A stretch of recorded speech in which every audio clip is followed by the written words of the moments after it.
ये है खेतार कन्याल, उत्तराखंड के पिथौरागढ़ जिले के सबसे बड़ी ग्राम सभा। लेकिन आज़ादी के 75 साल बाद भी ये गांव एक ऐसे सन्नाटे में कैद है जो लोकतंत्र की सबसे पहली सीढ़ी से इसे दूर कर देता है। दोस्तों, पंचायत चुनाव आ गए, वोटिंग की तारीख तय हो गई, लेकिन इस गांव में कोई प्रधान नहीं चुना जाएगा। क्यों?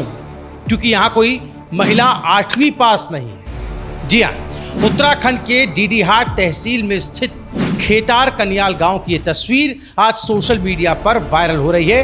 व्हाट्सएप, फेसबुक, इंस्टाग्राम, यूट्यूब पर इसके चर्चे हो रहे हैं। लेकिन वजह गर्व की नहीं, चिंता की है। यहाँ की पंचायत सीट अनुसूचित जनजाति औरतों के लिए आरक्षित है और नियम ये कहता है कि उम्मीदवार कम से कम 8वीं पास हो। खेतार कन्याल की जनसंख्या 745 है।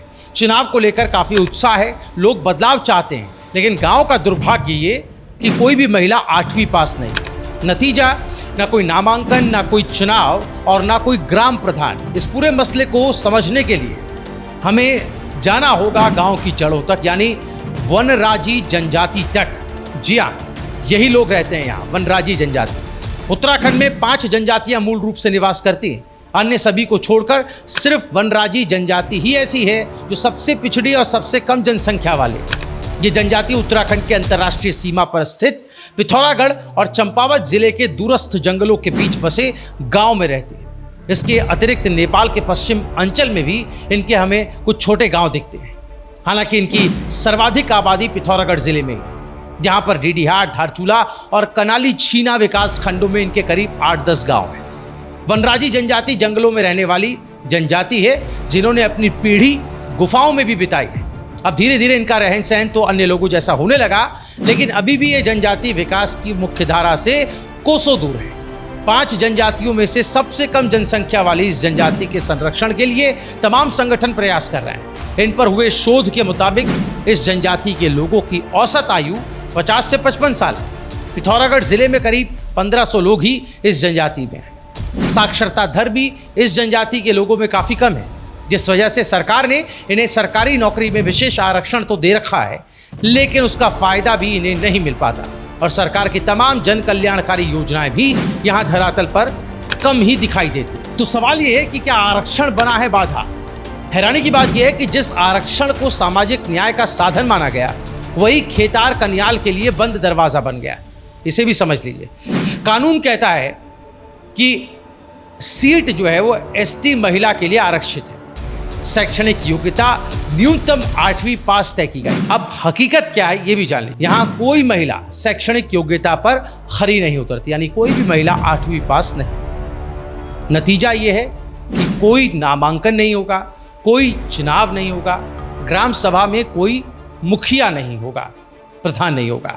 गांव की एक महिला ने बात करने पर हमें ये बताया, जानकारी दी कि हम लोग तो पढ़े ही नहीं, स्कूल दूर था, घर के काम में ही जिंदगी बीत गई और अब प्रधान कैसे बने, ये सवाल सामने है। वहीं गांव के ही एक और बुजुर्ग ने बताया कि सरकार कहती है कि सबको बराबरी दो, पर हम तो पीछे छूट गए। गांव की सरकार ही नहीं बनेगी तो विकास कैसे होगा?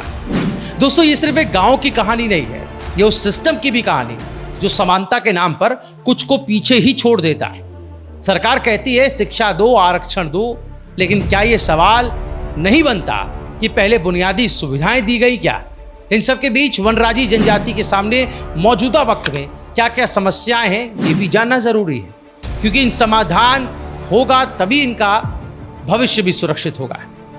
वनराजी जनजाति के सामने जो अभी प्रमुख समस्याएं हैं वो शिक्षा की कमी, स्वास्थ्य सुविधाओं का अभाव, आर्थिक पिछड़ापन, सरकारी योजनाओं की पहुंच ना होना, सामाजिक स्वीकार्यता और उनकी उपेक्षा। अब सवाल ये उठता है कि क्या आरक्षण नीति में लचीलापन लाया जाएगा? क्या शासन प्रशासन खेतार कन्याल जैसे गांव के लिए विशेष प्रावधान करेगा, या फिर ये गांव ऐसे ही प्रधान विहीन बना रहेगा? आखिर में कुछ जरूरी सवाल आपके लिए, नीति निर्माताओं के लिए। सवाल ये कि क्या हर जगह एक जैसी शिक्षा योग्यता की शर्त लगाना वाजिब है? क्या वनराजी जैसी जो जनजातियां हैं उनके लिए अलग से शिक्षा या ग्राम सरकार की छूट नहीं होनी चाहिए? क्या किसी गांव को सिर्फ नियमों की वजह से लोकतंत्र के दायरे से बाहर करना ठीक है?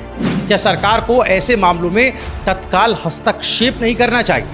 दोस्तों, चुनाव तो आएंगे और चले जाएंगे, लेकिन खेतार कन्याल जैसे गांव की आवाज़ तब तक नहीं सुनी जाएगी जब तक आप, हम और पूरा सिस्टम आंखें ना खोले। वनराजी सिर्फ जनजाति नहीं है, ये पहाड़ का वो सच है जिसे देखने की ज़रूरत अब सबसे ज़्यादा है।